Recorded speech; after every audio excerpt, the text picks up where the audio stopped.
Angeline's little body was found wrapped in a blanket, and she was still in her pajamas. The autopsy, it revealed everything. Clear evidence of long-term horrific abuse. When that news broke, it just sent this shockwave of grief and pure anger across the entire country. So once Angeline was found, the case shifted. It wasn't about a missing person anymore, it was a murder investigation.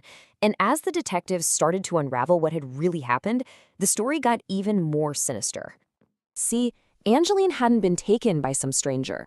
The monster she was afraid of wasn't some bogeyman hiding in the dark.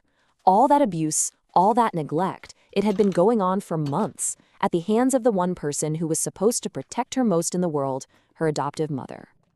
Justice did eventually follow. Marguerite McGaway, the adoptive mother, she was found guilty of murder and got a life sentence. A household worker, a man named Auguste Thehu, was also found guilty for his part in trying to cover up the crime. But, the verdicts in court, they didn't really heal the wound this case left on the country.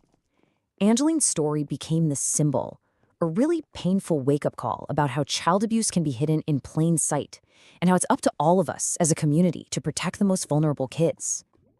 And that was maybe the most chilling lesson of all. It's this horrifying reminder that the bad guys, the monsters, they aren't always some external threat. Sometimes the evil is right behind a familiar door, wearing a very familiar face.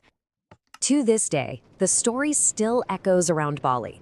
Locals will tell you that the house feels heavy with sadness. Some people even claim that if you're there on a quiet night, you can sometimes hear a tiny voice whispering from the backyard, "Mama, Angeline is hungry." Angeline's story, it really forces us to face a pretty uncomfortable truth.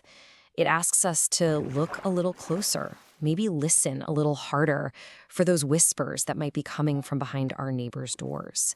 And to never, ever forget that sometimes the scariest monsters are the people we're supposed to be able to trust the most.